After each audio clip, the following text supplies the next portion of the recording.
नमस्कार दोस्तों। शक्ति का प्रयोग कब और कितना?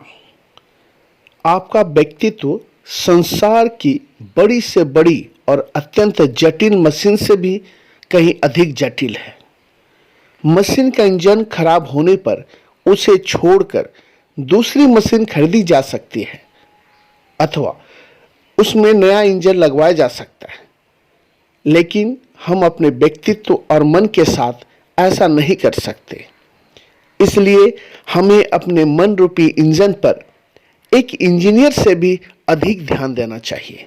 भगवान ने मानव शरीर को इतना खूबसूरत बनाया है।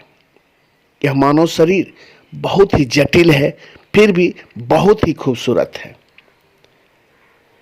विमान के कैप्टन ने अपना अनुभव साझा करते हुए बताया कि उस विशाल विमान को धरती से ऊपर उठाते समय उसके प्रत्येक इंजन की पूरी 2500 हॉर्स पावर का उपयोग करना पड़ता है, लेकिन जैसे ही विमान हवा में पहुंच जाता है, विमान चालक प्रत्येक इंजन की शक्ति को 1800 अश्व शक्ति यानी हॉर्स पावर तक कम कर देता है। इससे विमान ऊंचाई पकड़ने लगता है। जब विमान यात्रा की उचित ऊंचाई आ जाती है तो शक्ति को कम करके 1200 अश्व शक्ति यानी हॉर्स पावर पर लाया जाता है। यदि विमान को बहुत लंबी दूरी तय करनी हो तो उसके इंजनों की अश्व शक्ति हॉर्स पावर को 1000 तक लाया जा सकता है। विमान चालक ने एक महत्वपूर्ण तथ्य यह बताया है कि इंजनों की पूरी शक्ति को 2 मिनट से अधिक उपयोग में नहीं लाया जाता, वरना उससे मोटरों की शक्ति की क्षति बहुत हो सकती है। मोटर खराब हो सकते हैं। विमान के इंजन को इस तरह से नियंत्रित किया जाता है, तो विमान के इंजन की भांति हमें भी अपनी मन रूपी इंजन की शक्ति को समय और अवसर के अनुसार उपयोग में लाना चाहिए। अधिक तनाव में रहने से मनोमस्तिष्क की शक्ति का अपव्यय होता है। यदि हम अधिक समय तक तनावग्रस्त रहेंगे तो उससे हमारे मनोमस्तिष्क को निश्चित रूप से हानि पहुंचेगी। हाई ब्लड प्रेशर के शरीर और मन पर पड़ने वाले लगातार दबावों के फलस्वरूप पड़ने वाले कुप्रभावों को आज समूचे विश्व में, विशेषकर विकसित देशों में आप देख सकते हैं। एक और जहां नए नए औषधियां मेडिसिन तैयार हो रही हैं, वहीं बीमारियां भी नए नए रूपों में और नामों से प्रकट हो रही हैं। तो दोस्तों, तनावग्रस्त होकर कार्य करने से व्यक्ति का नर्वस ब्रेकडाउन तक हो सकता है। ऐसा व्यक्ति सफलता पाने की बात सोच भी नहीं सकता, जबकि जो आदमी शांतिपूर्वक, आराम और आत्मविश्वास से अपना कार्य करता है, अपने मन मस्तिष्क, अपने दिमाग को संतुलित रखते हुए उसका समुचित उपयोग करता है, वह सदैव सफल होता है।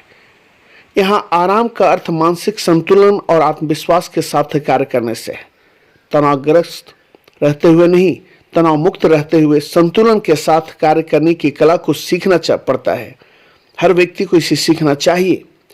उसके लिए नियमित रूप से आत्मविश्लेषण और सुधार करना आवश्यक है। इसके साथ ही साधक को रचनात्मक, आध्यात्मिक मौन तथा प्रभु प्रार्थना भी करनी चाहिए। दोस्तों, पूरी नियमित रूप से किए जाने वाले मौन की अवधि भी उपस्थित समूहों में किए जा सकते हैं। इसका समय धीरे धीरे बढ़ाया जा सकता है। एकांत में परमात्मा का ध्यान और प्रार्थना जरूर करना चाहिए। इससे व्यक्ति तनाव मुक्त होता है। मानसिक तनाव से मानसिक जो हमारा मस्तिष्क है वह गर्म हो जाता है। मानसिक तनाव से मस्तिष्क गर्म हो जाता है, जिसके फलस्वरूप वह उचित रूप से अपना कार्य नहीं कर पाता। मस्तिष्क अपनी पूरी कुशलता से कार्य कर सके, इसके लिए उसका उचित रूप से शांत होना आवश्यक है।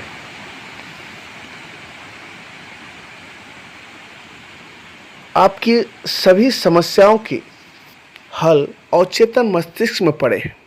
आप अपने जीवन में क्रांतिकारी सुखद परिवर्तन ला सकते हैं यदि आप ऊर्जा के इस गहरे स्रोत से संपर्क करना सीख लें।